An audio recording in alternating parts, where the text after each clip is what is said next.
My name is Weber-Hurd, and I'm an Assistant Chief with the Chillicothe Community Fire Protection District. And I am here to read the book, Curious George and the Firefighters. This is George. He was a good little monkey and always very curious. Today, George and his friend, the man with the yellow hat, joined Mrs. Gray and their class on their field trip to the fire station. The fire chief was waiting for them right next to the big red fire truck. "Welcome," he said, and he led everyone upstairs to begin their tour. There was a kitchen with a big table, and there were snacks for everyone. The fire chief told them all about being a firefighter. George tried to pay attention, but there were so many things for a little monkey to explore, like that shiny silver pole in the corner. Where did that pole go? George was very curious. Why, it went back downstairs.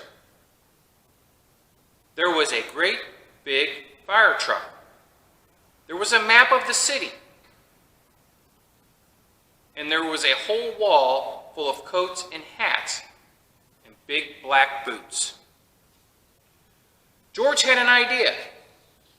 First, he stepped into the pair of boots. Next, he picked out a helmet. And finally, George put on a jacket. He was a firefighter. Suddenly, ring!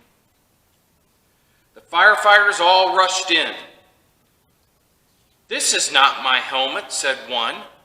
"My boots are too big," said another. "Hurry, hurry," called the fire chief. The bright red light on the map of the city told them where the fire was. There was no time to waste. One by one, the firefighters jumped into the fire truck, and so did George. The fire truck with all the firefighters sped out of the firehouse, and so did George. The siren screamed and the lights flashed. The truck turned right, then turned left. Woo, woo, woo, went the whistle, and George held on tight. And just like that fire truck, and all of the firefighters pulled up to the pizza parlor on Main Street. Smoke was coming out of a window in the back, and a crowd was gathering in the street. "Thank goodness you're here," cried the cook. The firefighters rushed off the truck and started unwinding their hoses. They knew just what to do, and George was ready to help. He climbed up on the hose reel. One of the firefighters saw George trying to help, and he took George by the arm and led him out of the way. "A fire is no place for a monkey," he said to George. "You stay here where it is safe." George felt terrible. George sat on the bench and looked around. Next to him on the ground was a bucket full of balls. George reached in and took one out. It fit his hand just right, like an apple he had for a snack.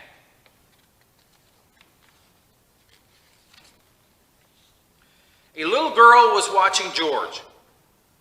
He tried to give her the ball, but she was too frightened.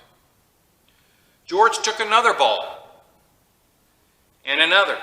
"Look," a boy said, "that monkey is juggling."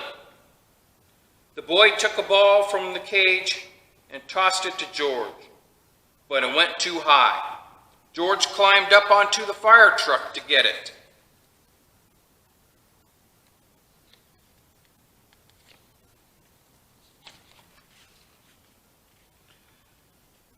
Now George had 4 balls to juggle. He threw the balls higher and higher. He juggled it with his hands. He juggled it with his feet. He could do all kinds of tricks. The boy threw another ball to George.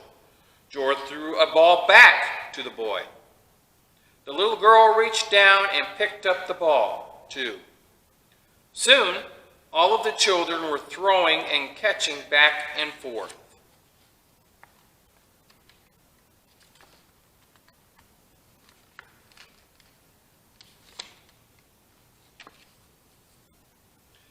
The fire chief came to tell that the fire was out, and just then the little girl laughed and said, "Look, Mommy, a fire monkey."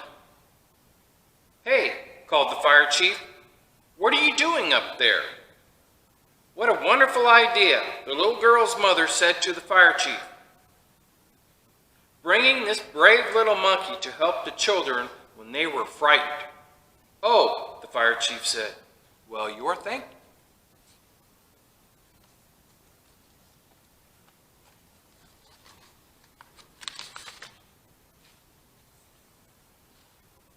Before long, the fire truck was back at the firehouse, where a familiar voice called, "George!" It was the man with the yellow coat hat. "The little monkey had quite an adventure," said one of the firefighters. "Is everyone all right?" said Mrs. Gray. "Yes. It was just a small fire," said the fire chief, "and George was a big help." Now the field trip was coming to an end, but there was more and more treat in store. All the children got to take a ride around the neighborhood on the shiny red truck, and they each got their very own fire helmet, even George, and it was just the right size for a little brave